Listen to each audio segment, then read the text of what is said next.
How we doing, guys? And welcome back to Best Soccer Coaching's Coaches Corner. We've got a special guest on today. It's Andy Gardner. How are we, Andy? Hi Louis, how's things? Not bad, mate. Not bad.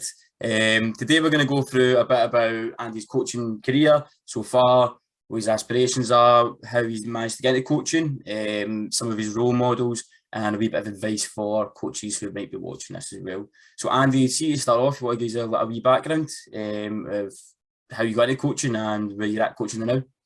Yeah, so my background in coaching started about 12, 13 years ago, where I wasn't really enjoying my football at all. And at that time, my little brother was kind of coming through the academy at Broomhill Sports Club, kind of just starting off. I think he was in P3 at that time, and he was going along his kind of first football classes, and I would take him along. And then the coaches were saying, "Oh, why don't you get involved and stuff?" And that's kind of where it snowballed from. 14 years later, still going strong, which is good, because it can be a difficult job at times, and you never really know what's going to happen or what's around the corner. But thankfully, it's been working well, and I've obviously now I'm in at Kilmarnock as the head coach of the women's team. Perfect. Well, it certainly has gone well to see where you are just now.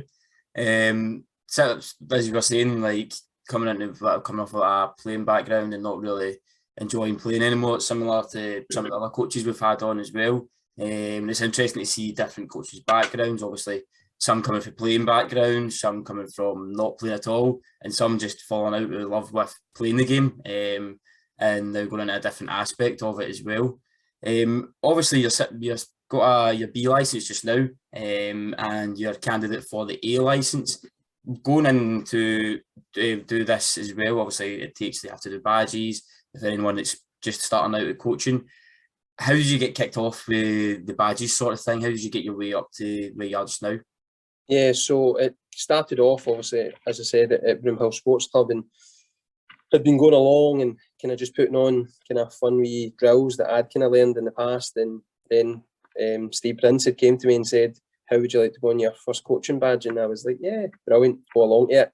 And at that time, it was the Early Touches course 1.1.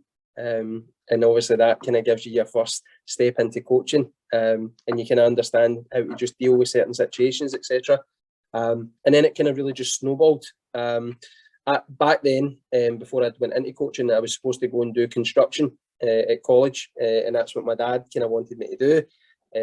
He's a roofer, so he kind of wanted me to kind of follow in the kind of same footsteps. And I then obviously at that time went and spoke to him and said, "Listen, I'm not going to be taking that up. I'm going to be doing coaching," which didn't go down too well. Some jobs in it.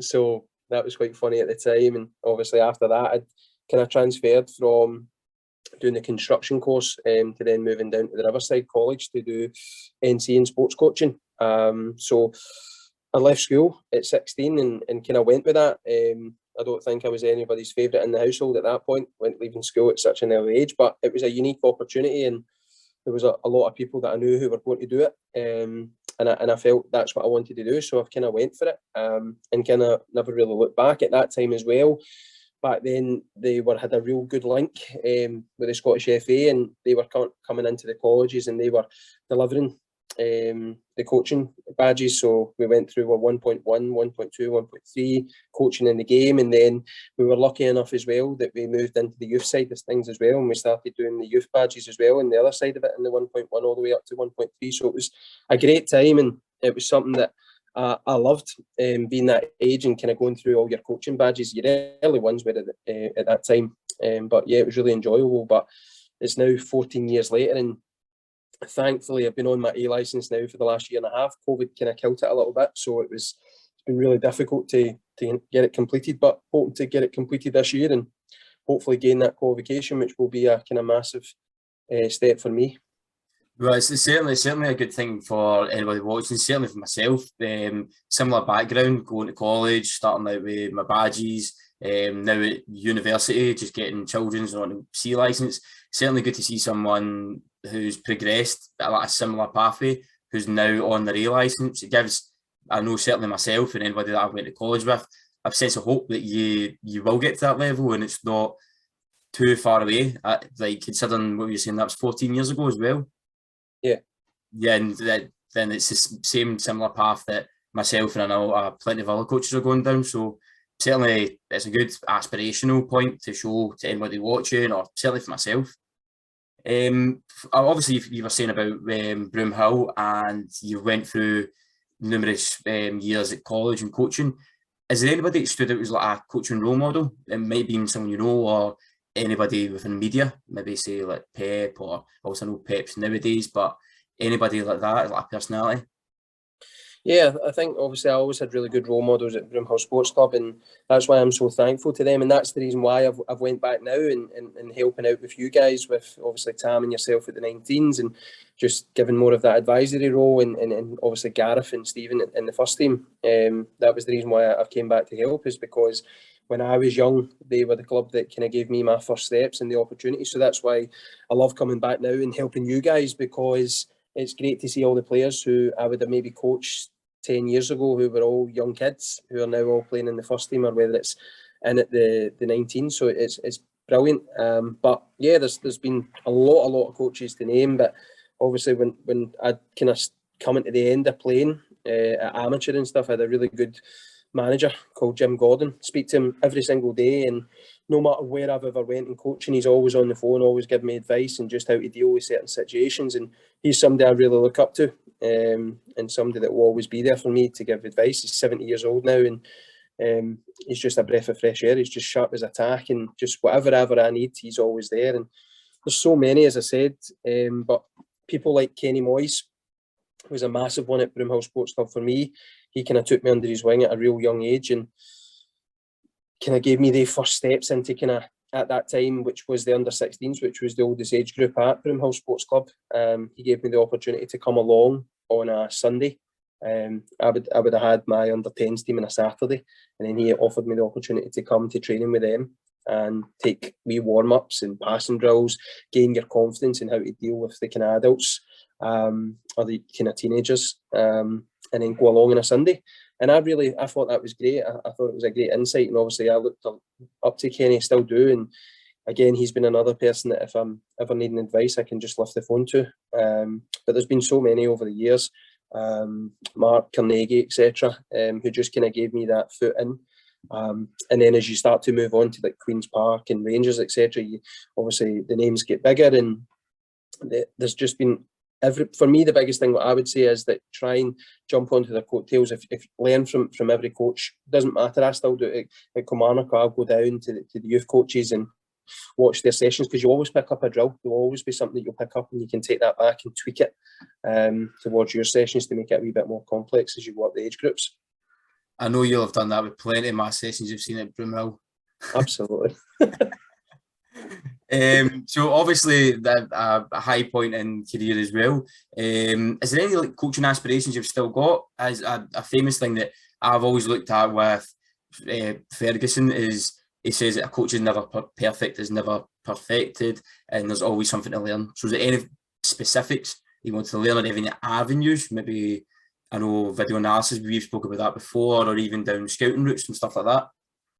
Yeah, I think for me, you make a really good point. You never stop learning. So every day you learn something new, whether it's about you as a person or whether it's about your group of players, you'll always pick up something. So for me, it's just about, I'm really enjoying the role that I've got just now at Kilmarnock, and it's about us achieving our goal. Our goal is to get promoted and get into the top league in Scotland. And if we can do that, then we've achieved success. Whether that comes in terms of winning a cup, that's another thing that we obviously want to achieve as a group. But for me, it's, you obviously want to coach at the highest level. So that's the aspiration. That's why you wake up in the morning. That's why you always go in and you give it everything, to try and see how far you can take this. You never know where it will lead to. So for me, the aspiration is to try and go as high as I can. But when you're obviously at a club and you're well looked after, it's great. And that's what I've always looked for, is that if you do find a club and everything's going well, is be happy and enjoy it, because coaching can be so cruel at times. You're one result away for the sack these days. That's the way you see it. Like some managers, they're only in jobs for 10 games nowadays. So obviously delighted to still be here after 2 years and loving every minute of it, and hopefully our aim is to try and get Kilmarnock back up into the top league, which would be a massive success for the football club. Good. Well, hopefully it happens as well. Fingers crossed. I'm sure certainly with you, that's a good chance of it happening anyway. Never know. Just a final point before we end the podcast. Obviously, as I said before, there's a lot of coaches like myself who came through college routes and are starting to go into a C license. Or maybe there's coaches watching this who are just starting their early touches, or there might be coaches who want to learn things who are at the top of their game. Is there anything that you would give advice personally that you think this is what one of the key things I love about coaching, or the key things I've learned about coaching as well? I think there's so many different things, but the big thing that I say to every coach, and I say it to all our youth coaches all the time, is that never stop learning. And I know I've said that quite a few times on the podcast, but you can learn something every day. There's always something that you'll learn, whether that's just about your approach as a coach, or if it's going down and watching certain coaches. I mean, as I said, that's the reason why I've came down to Broomhill, is to get involved with you guys, is because I've picked up things that you will do different. You have maybe picked up things that I've done, and we all just should be tweaking it and doing it. But I think there's big things that coaches nowadays should kind of look out for, and that's just like small things, like when they're coaching, is like build a trust with your squad. There's a lot of this, what I see nowadays is it's the coaching staff and then it's the players. But for me, it's just about being that one big group and building that trust, setting standards, having a vision, all that type of stuff. And I think once you start to do that, that's when you really reap the benefits in coaching. And it's just about staying positive. Coaching's difficult. Like, I volunteered for a long, long time. And nowadays, when you give opportunities to coaches to kind of take their first steps, oh, I'm not working for free. Why not? Like, you have to start somewhere volunteering. Why not do it something that you love?